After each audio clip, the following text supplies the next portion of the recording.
ಮಾನ್ಯ ಮುಖ್ಯಮಂತ್ರಿಗಳು 2-3 ಸತಿ ಘೋಷಣೆಯನ್ನು ಮಾಡಿದರು. ಜಮೀರ್ ಅಹಮದ್ ಖಾನು 5ನೇ ತಾರೀಕಿಗೆ ದಾವಣಗೆರೆಗೆ ಪ್ರಚಾರಕ್ಕೆ ಬರ್ತಾರಂತ 2-3 ಕಡೆ ಮಾನ್ಯ ಮುಖ್ಯಮಂತ್ರಿಗಳು ಹೇಳಿದರು. ನಾನು ಕೇರಳದಲ್ಲಿದ್ದೆ. 26ನೇ ತಾರೀಕಿಂದ ಹಿಡ್ಕೊಂಡು 10 ದಿನ ಕಾಲ ನಾನು ಕೇರಳದಲ್ಲಿದ್ದೆ. ನಮ್ಮ ಕಾಂಗ್ರೆಸ್ ಪಕ್ಷದಿಂದ ಸ್ಟಾರ್ ಕ್ಯಾಂಪೇನರ್ ಆಗಿ ನನಗೆ 10 ಡಿಸ್ಟಿಕ್ ಇನ್ಚಾರ್ಜ್ ಕೊಟ್ಟಿದ್ದರು. 10 ಡಿಸ್ಟಿಕ್ ಇನ್ಚಾರ್ಜ್ ಕೊಟ್ಟಿದ್ರು. ಆ ಹಿನ್ನೆಲೆಯಲ್ಲಿ ನಾನು ಕೇರಳದಲ್ಲಿದ್ದೆ.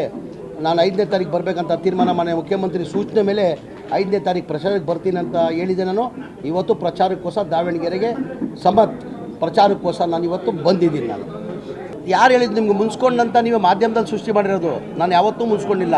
ನಾನು ಮಾಧ್ಯಮದಲ್ಲೂ ನಾಮಿನೇಷನ್ ಹಾಕುವಾಗ ಸ್ವಲ್ಪ ಸುಮ್ಗಿರಪ್ಪ.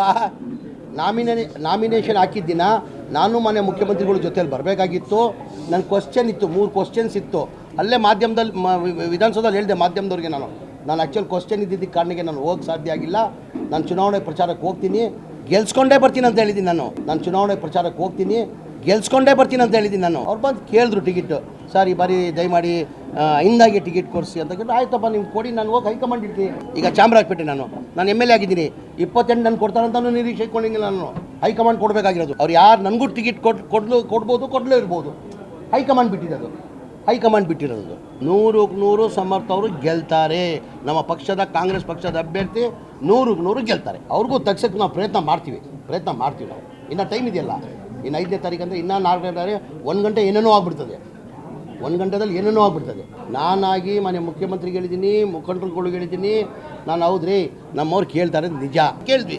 ಅಟ್ಲೀಸ್ಟ್ 25 ಕೊಡಿ, 22 ಅನ್ನೋದು ನಮ್ಗೆ ಕೊಡಿ ಅಂತ ಆಯಿತು ಅಂತ ಹೈಕಮಾಂಡ್ ನೋಡುವ ಅಂತ ಹೇಳಿದ್ದಾರೆ. ಎಲ್ಲ ನಮ್ಮ ಪಾರ್ಟಿ ಕಾಂಗ್ರೆಸ್ ಅವ್ರಿ, ನಾವು ಒಂಥರ ಕುಟುಂಬ ಇದ್ದಂಗೆ. We are all family, Congress family.